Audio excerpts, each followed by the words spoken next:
खबर छत्तीसगढ़ से। छत्तीसगढ़ का नाम सुनते हम लोग नक्सल ऑपरेशंस और नक्सलियों के हमले की बात सोचते हैं, लेकिन वहाँ पर जो खबर आई है वो बड़ी भयावह है। और एक जो बात कही जाती थी कि मतलब सरकार किसी की भी, वो सिस्टम हमारा होगा क्या, अभी भी वहाँ चल रहा है। एक पत्रकार की जो मौत है, हत्या है, और इतनी जघन्य हत्या, कैसे इसको देखते हैं? इसको थोड़ा सा मुझे लगता है कि बात करना जरूरी है इस पर। देखिए, सबसे पहले तो मुकेश चंद्राकर को, जो बीजापुर के पत्रकार थे, उनको विनम्र श्रद्धांजलि। लेकिन ये सवाल बड़ा है कि क्या सुरेश चंद्राकर जैसे जो ठेकेदार नेता हैं, वो ठेकेदारी करता था और उसकी एक सड़क बन रही थी, जिस सड़क पर उसने स्टोरी की मुकेश ने। मुकेश, अगर आपको चेहरा नहीं याद आ रहा है तो ये वही पत्रकार है जिसने सीआरपीएफ के जवान को अपनी मोटरसाइकिल पर बिठाकर, जब वो बंधक बनाए गए थे तो उनको अपनी मोटरसाइकिल पर बिठाकर वो छुड़ा कर लाया था।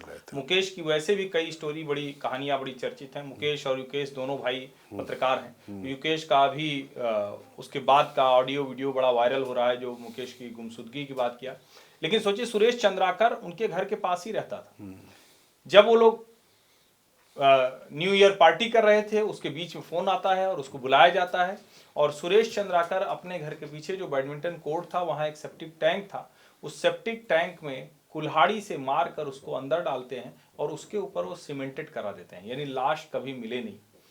अच्छी बात ये रही कि छत्तीसगढ़ पुलिस तुरंत एक्शन में आई, तुरंत वो खोजबीन शुरू हुई। पत्रकार का मसला था, ये भी एक वजह रही होगी, लेकिन उसके बावजूद खोजबीन की। जब उस जगह पर गए तो वहां पता चला कि यहाँ तो ये सब जगह खोजा नहीं मिले, कहीं मोबाइल के नया दिख रहा है, मोबाइल के लोकेशन वही थी। तो सेप्टिक टैंक वो नया था, तो कहा गया कि तो 1 हफ्ते पहले बना हुआ है।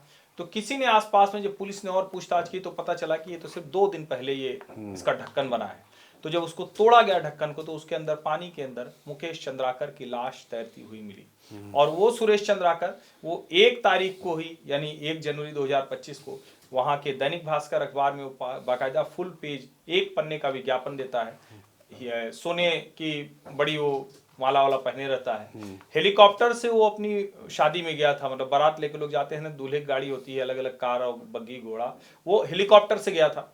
और उसके बारे में ये चर्चित है कि पिछली कांग्रेस की सरकार के दौरान उसने मतलब जमकर कमाई की। और मैं तो ये कहूंगा कि विष्णुदेव साय को, हालांकि विष्णुदेव साय ने पहले ही कहा और 3 लोगों की गिरफ्तारियां हुई, और भी लोगों की गिरफ्तारी हो जाएगी, लेकिन जो उदाहरण प्रस्तुत होना चाहिए, ऐसे मामलों में उदाहरण प्रस्तुत होना चाहिए। ये फिर वो जाएगा, छूट के आएगा, जमानत पर आएगा, कुछ तो उदाहरण विष्णुदेव साय और विजय शर्मा को प्रस्तुत करना चाहिए। ऐसे अपराधियों को डर लगना चाहिए कि इस तरह से बुलाकर एक पत्रकार को एक स्टोरी पर उसकी हत्या कर देना, और उसके बावजूद उसका दुस्साहस देखिए कि वो अखबारों में विज्ञापन छपवाता है एक समाज सेवी और उद्यमी के तौर पर। ये और ज्यादा चिंता की बात है। और ये जो सुरेश चंद्राकर हैं, पूर्व जो मुख्यमंत्री भूपेश बघेल के साथ इनकी तमाम तस्वीरें वायरल हैं। दीपक बैज के साथ हैं, जो प्रदेश अध्यक्ष हैं, भूपेश बघेल के साथ हैं। भूपेश बघेल का जब कार्यक्रम लगा था तो बाकायदा इन्होंने वहां पर पोस्टर छपवाए थे।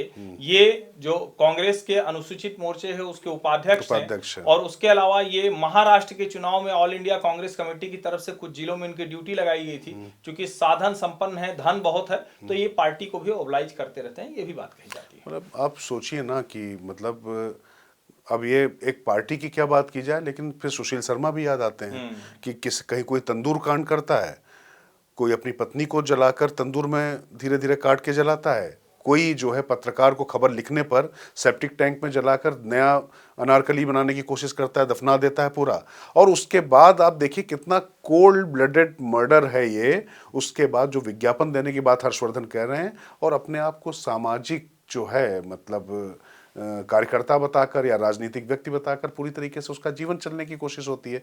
ये तो मैं छत्तीसगढ़ पुलिस को निश्चित तौर पर साधुवाद देना पड़ेगा, ये कम से कम, वरना पता ही नहीं चलता उसके अंदर अगर। और जरूरी है कि इसमें कुछ ऐसा मतलब उदाहरण प्रस्तुत होना चाहिए, इस तरह से कोई दोबारा ऐसा करने का साहस न करे।